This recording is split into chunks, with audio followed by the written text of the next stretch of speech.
Abra sua Bíblia, meu irmão, minha irmã, em Neemias, capítulo 2, a partir do verso 11. Então, cheguei a Jerusalém. Depois de esperar 3 dias, me levantei à noite, junto com os poucos homens que estavam comigo. Não declarei a ninguém o que o meu Deus havia posto no meu coração para eu fazer em Jerusalém. Não havia comigo animal algum, a não ser o que eu montava. De noite, saí pelo portão do vale em direção à fonte do dragão e ao portão do monturo. E inspecionei as muralhas de Jerusalém, que estavam em ruínas e cujos portões tinham sido destruídos pelo fogo. Passei o portão da fonte e ao tanque do rei, mas não havia lugar por onde o animal que eu montava pudesse passar. Subi à noite pelo vale, sempre inspecionando as muralhas. Voltei, entrei pelo portão do vale e fui para casa.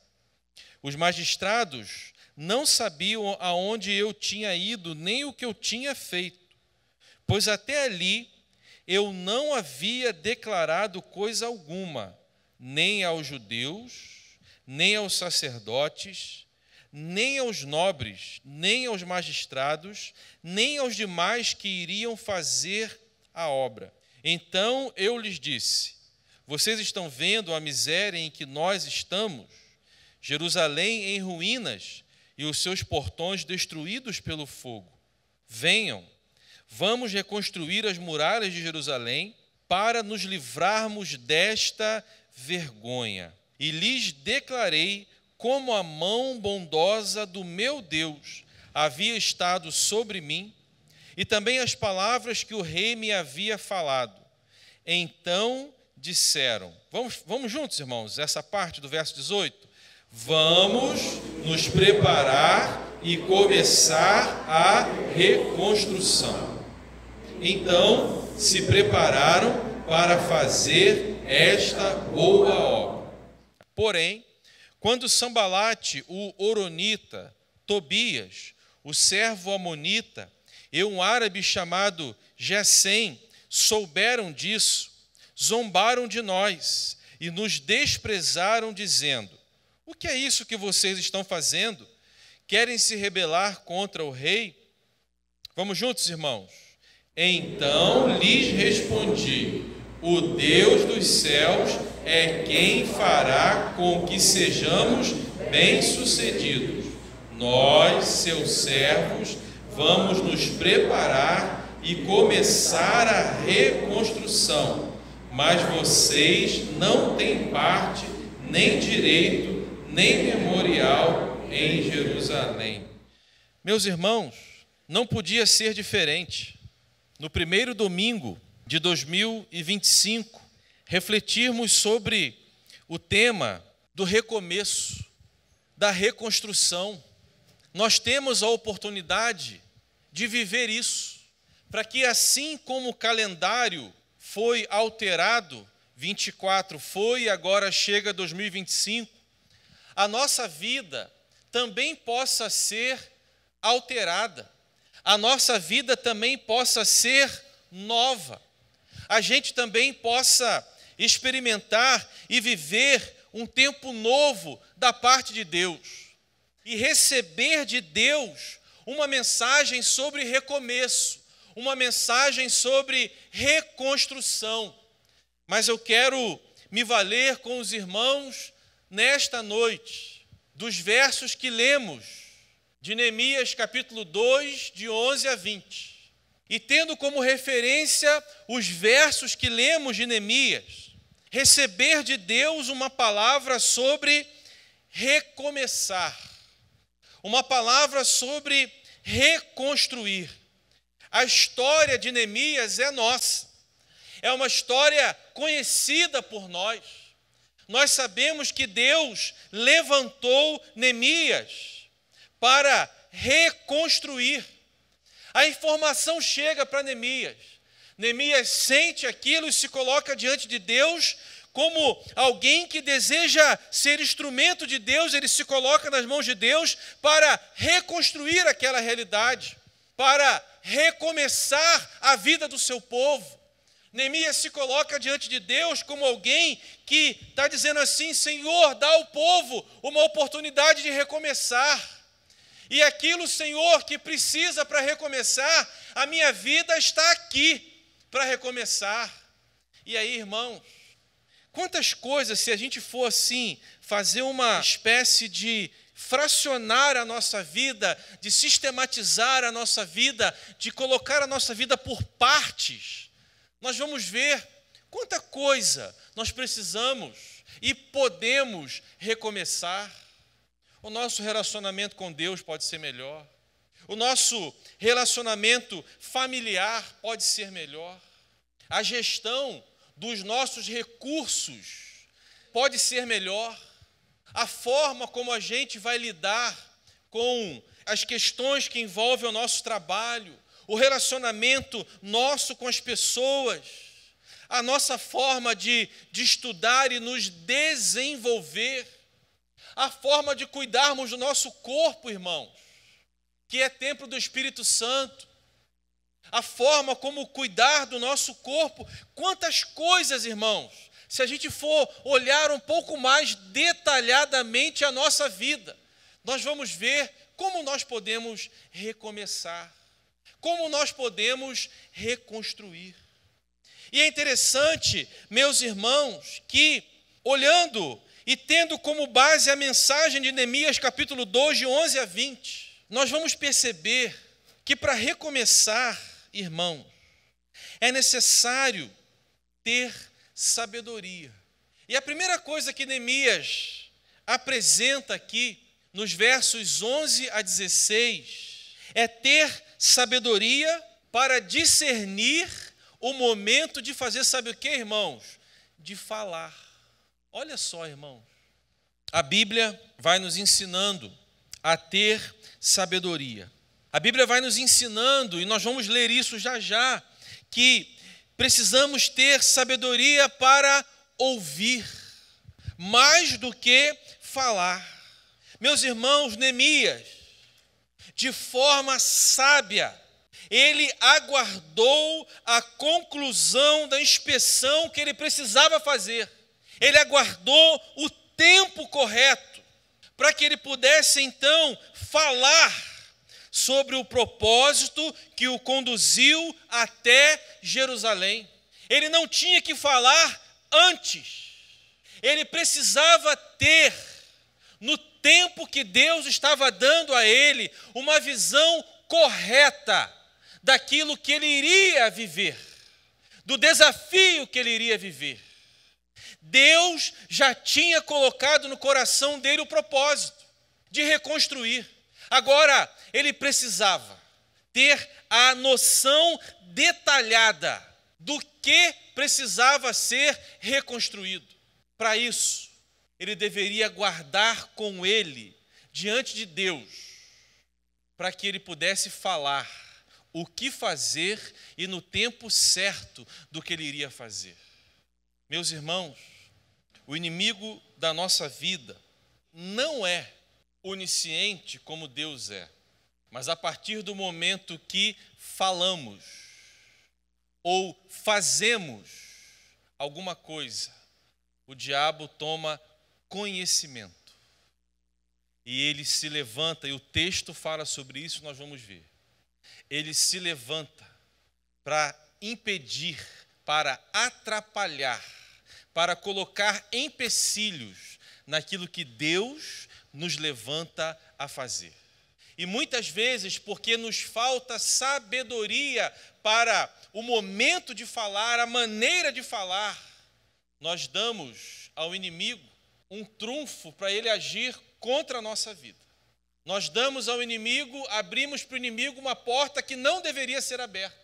E quantas vezes nós tropeçamos porque falamos demais e não esperamos o momento certo para falar a coisa certa. E Deus se preocupa muito com isso. Deus sabe o quanto nós erramos nisso. E a palavra de Deus, irmãos, ela é repleta de ensinamentos para nós.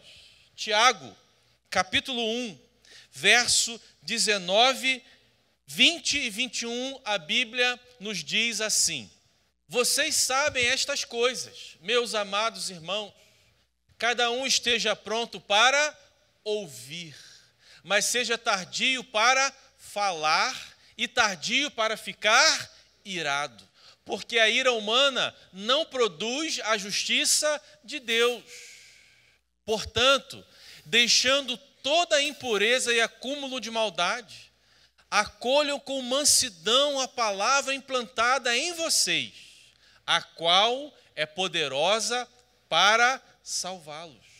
Capítulo 3 de Tiago, verso 1, a Bíblia diz: meus irmãos, não sejam muitos de vocês mestres, sabendo que seremos julgados com mais rigor, porque todos tropeçamos em muitas coisas.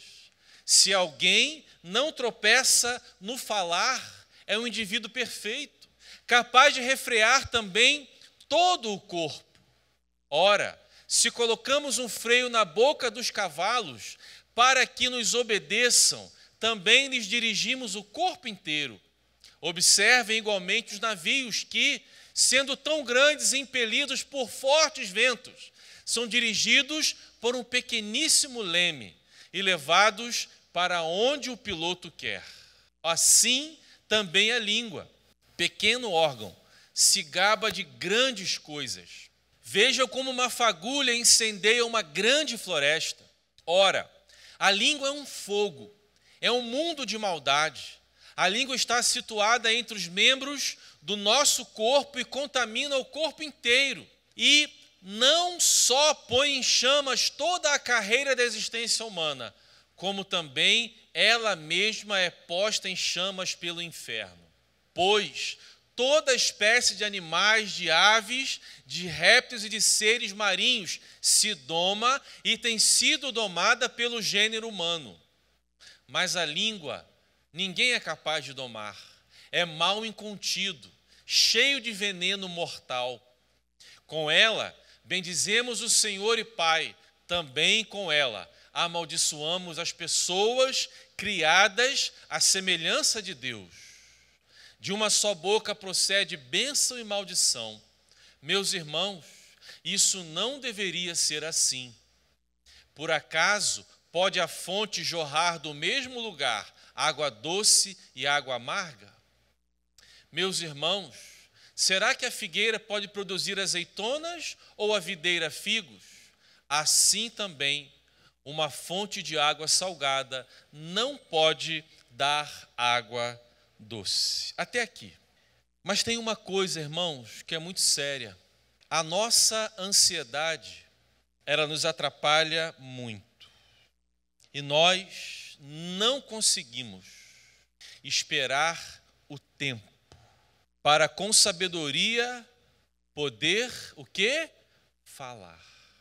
Filipenses, no capítulo 4, versos 6 e 7, a Bíblia diz assim: não fiquem preocupados com coisa alguma, mas em tudo sejam conhecidos diante de Deus os pedidos de vocês pela oração e pela súplica com ações de graças. E a paz de Deus, que excede todo o entendimento, guardará o coração e a mente de vocês em Cristo Jesus. A versão de boa parte dos irmãos diz o quê? Não fiquem ansiosos. Nós somos tomados pela preocupação, tomados pela ansiedade, somos tomados por um movimento interno que parece, irmãos, aquecer a gente por dentro. E que se a gente não falar, a gente vai explodir. Eu tenho certeza que isso não acontece só comigo. Eu tenho certeza disso. E eu não sou onisciente, só Deus é onisciente. Meus irmãos, nós precisamos aprender a discernir o tempo, ter a sabedoria para falar e pedir a Deus que ajude a cada um de nós a fechar a nossa boca. para que a gente tenha a oportunidade da parte de Deus de recomeçar. E Deus nos dá as condições para recomeçar. Mas muitas vezes nós jogamos fora, trazemos o inimigo para uma área que não era dele e não conseguimos recomeçar porque não discernimos o que falar e o momento de falar. Para recomeçar, meus irmãos, precisamos ter sabedoria para discernir o momento de falar e como falar. Segundo lugar, para recomeçar, é necessário ter a convicção de quem Deus é e de quem somos em Deus. Quando Jesus Cristo é o nosso Senhor e o nosso Salvador, nós somos filhos de Deus, nós somos servos do Deus Altíssimo. Esta convicção, ela vai nos fazer permanecer fiéis ao propósito pelo qual Deus nos chamou a viver. As trevas se levantaram. Abre parêntese. Irmãos, toda vez que individualmente, como discípulos de Cristo Jesus, a nossa família, a nossa igreja, vai viver coisas da parte de Deus, as trevas sempre enviam os seus mensageiros. Sempre que você tomar uma decisão na sua vida por fazer a vontade de Deus, as trevas vão enviar os seus mensageiros. Sempre que a sua família se posicionar como uma família da parte de Deus, as trevas vão enviar os seus mensageiros. Não desanime. Em Cristo Jesus nós somos mais do que vencedores. Sempre que a igreja se propõe a viver como igreja pautada na palavra de Deus, as trevas vão enviar os seus mensageiros, mas eles estão derrotados no nome de Jesus. Sabendo, irmãos, o propósito pelo qual Deus nos chamou a viver, nós vamos ter a possibilidade de reconstruir. As trevas enviaram lá os seus mensageiros, Sambalate, Tobias, Gesem, e Neemias permaneceu o quê, irmãos? Fiel. O propósito que Deus deu a cada um de nós deve ser mantido por cada um de nós. A sua vida, ela é do Senhor e é para a glória do Senhor. A sua família é do Senhor e é para a glória do Senhor. O seu ministério, o seu trabalho, aquilo que você faz para o Senhor, a igreja que Deus colocou, você te colocou nela e colocou nela você para ser uma bênção, para servir, ela é do Senhor. E nós vamos nos manter fiéis ao propósito que Deus nos deu. Neemias permaneceu fiel ao propósito. O verso 18, isso fica muito claro. Eu lhes declarei como a mão bondosa do meu Deus havia estado sobre mim, e também as palavras que o rei me havia falado. Então disseram, vamos nos preparar e começar a reconstrução. É interessante que Neemias ele tinha uma compreensão muito clara, que Deus estava acima de tudo, o Deus Altíssimo. E foi Deus quem levantou ele. E que ele, Neemias, ele era o que de Deus? Um servo. No versículo 20 ele declara isso. Neemias diz, nós, seus servos. Neemias tinha a convicção de que ele era um servo. A compreensão de quem Deus é, de quem nós somos em Deus, ela vai nos ajudar a nos mantermos firmes nos propósitos que Deus tem para nós. Ele é o Deus Altíssimo. Ele nos chamou para realizar o propósito e nós somos os seus servos. O servo, ele permanece fiel quando tudo vai bem, quando está mais ou menos ou quando não está bem. O servo permanece fiel quando há fartura ou quando há escassez. O que o apóstolo Paulo disse no capítulo 4 aos Filipenses, a partir do verso 10, ele conclui: Posso todas as coisas naquele que me fortalece. Antes ele diz, sei ter muito, sei ter pouco. Posso todas as coisas naquele que me fortalece. O servo, ele serve ao Senhor no propósito que Deus deu, com a unha encravada ou sem unha encravada. Cansado, descansado, ele permanece servindo ao Senhor. Porque o Senhor nos chamou para sermos os seus servos. O Senhor não chamou a gente para ser voluntário. Voluntário é de ONG. Na igreja do Senhor e no reino do Senhor, Deus nos chama para sermos os seus servos. Segundo lugar, nós precisamos, irmãos, compreender o desafio que está diante de nós. Nós não podemos fazer vistas grossas para um problema que está diante de nós. Neemias, ele fez uma inspeção em Jerusalém. Ele tomou conhecimento do problema. E agora ele vai trabalhar em Deus para resolver aquele problema. As muralhas, os portões, mais à frente o templo, o culto, as coisas vão acontecendo para a glória do Senhor. Qual é o problema nosso, irmãos? Está lá sentindo aquela dor aí na sua barriga, já tem um tempo e você não procura o médico? Vou ficar tomando aqui um chazinho. Está tomando chazinho já há 3 anos. E a dor está lá. É uma dificuldade de relacionamento. É uma situação lá no seu ambiente de trabalho que você já sabe o que é. É uma questão lá que está envolvendo uma área da sua vida e que o problema já está diante de você. Então nós temos que reconhecer aquilo que está diante de nós. E precisamos trabalhar em Deus com aquele desafio que está diante de nós. Tem pessoas aqui, meus irmãos, possivelmente que Deus tem mostrado portas que Deus quer abrir. Mas algumas coisas precisam ser ajustadas. Algumas coisas precisam ser alteradas. Então vamos alterar. Vamos ajustar. Quando tem um buraco na rua, como é que a gente vai tapar o buraco? Vai tapar com asfalto, com terra. A gente não conserta uma unha encravada dando martelada. Não. Se a unha encravada, tem que tratar a unha encravada. O que nós estamos vivenciando? A nossa casa está em desordem. Vamos colocar a nossa casa em ordem.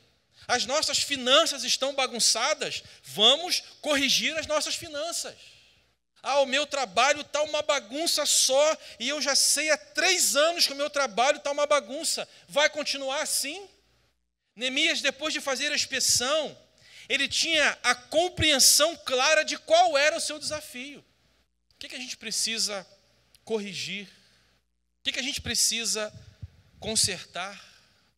Existem coisas, irmãos, que são simples de serem resolvidas. Já existem outras coisas que são bem complexas de serem resolvidas. Mas se nós não encararmos, elas vão continuar sem resolução. E tem uma coisa muito linda da parte de Deus, né, irmãos? Golias estava lá tirando maior onda. E aí vai Davi: eu vou encarar esse gigante, mas eu não vou sozinho. Eu não vou na força do meu braço. Eu vou no nome do Senhor dos Exércitos. Aí Deus deu a Davi a estratégia da pedra com a funda. E foi aquela estratégia que Deus deu a Davi. E o gigante veio abaixo. Tem coisas, irmãos, que a gente olha assim, mas que gigante. Vamos no nome do Senhor dos Exércitos. Aí Deus dá uma estratégia. A gente achava que o negócio era assim, aí Deus dá uma estratégia. Aí a gente coloca em prática a estratégia que Deus deu. E o gigante vai ao chão, em nome de Jesus. Meus irmãos, precisamos permanecer fiéis ao propósito pelo qual Deus nos chamou. Precisamos compreender o desafio que está diante de nós. Assim como, irmãos, precisamos discernir quais são os nossos inimigos e permanecer com a fé firmada em Deus. Neemias recebeu de Deus a informação ali naquele momento de quais seriam os seus inimigos, os reais inimigos. E Neemias, meus irmãos, pôde reafirmar que a sua fé estava firmada em Deus. Efésios 6:12, a Bíblia diz: porque a nossa luta não é contra o sangue e a carne, mas contra os principados e as potestades, contra os dominadores deste mundo tenebroso, contra as forças espirituais do mal nas regiões celestiais. A luta do povo de Deus não é contra pessoas. Pessoas muitas vezes se levantam contra nós, mas a nossa luta não é contra elas. A nossa luta é contra quem as levantou para estarem contra nós. E Deus, irmãos, nessa caminhada, vai fazendo coisas grandiosas. E quando nós estamos debaixo de oposições, meus irmãos, das trevas, porque o nosso propósito está em Deus. Portanto, se existem oposições, quando o nosso propósito está em Deus, são oposições das trevas. Deus nos sustenta diante das oposições. Deus nos livra diante dos movimentos das trevas. E Deus nos dá a bênção de crescermos extraordinariamente na nossa vida, quando estamos debaixo de oposições. Porque Deus vai fortalecendo os nossos músculos espirituais. Deus vai fortalecendo a nossa vida. E Deus vai mostrando para nós quem são os nossos inimigos. Porque, meus irmãos, quando nós temos o discernimento de quem é o nosso inimigo, Deus vai nos fazer compreender, irmãos, qual a guerra que nós vamos guerrear, para a gente não gastar energia à toa. Quando Deus nos dá o discernimento de quem é o nosso real inimigo, nós vamos saber em qual guerra nós vamos entrar. E à luz de Efésios capítulo 6, versos 10 até o verso 20, nós vamos ter a capacidade de saber então, porque Deus nos mostra isso pela sua graça e pela sua misericórdia, quais são os instrumentos que nós vamos utilizar para entrar na guerra que nós precisarmos entrar. Mas primeiro, precisamos discernir que a nossa luta não é contra carne nem sangue, mas contra principados e potestades. É Deus que nos dá sabedoria para lidar com aqueles que as trevas levantam. É Deus que nos dá palavra. É Deus que nos dá estratégia. É Deus que nos dá discernimento. É Deus quem faz por nós aquilo que nós não temos condições de fazer. Porque uma coisa é lidar com uma oposição durante um tempo. Outra coisa é durante um tempo indeterminado, que só Deus sabe quanto tempo vai ser. Nós somos limitados, mas o Deus Altíssimo, que Neemias confiava que é o nosso Deus, é Ele quem derrama graça e misericórdia sobre a nossa vida. É Ele quem faz por nós e através de nós aquilo que nós não temos condições de fazer. E é Ele que, pela sua graça e pela sua misericórdia, nos mantém de pé. Meus irmãos, discernir nossos inimigos, compreender o desafio que está diante de nós, permanecer fiel ao propósito de Deus, porque o nosso Deus é o Deus Altíssimo e nós somos os seus servos, tendo sabedoria para discernir o tempo e o momento de ficar calado, o tempo e o momento de falar. Meus irmãos, nós sabemos que Neemias cumpriu a missão que Deus deu a ele. Nós sabemos disso. E nesta noite, à luz da sua palavra, Deus compartilhou conosco um pouco daquilo que foi fundamental para Neemias recomeçar, reconstruir. Um pouco. E nós precisamos guardar essa palavra no nosso coração.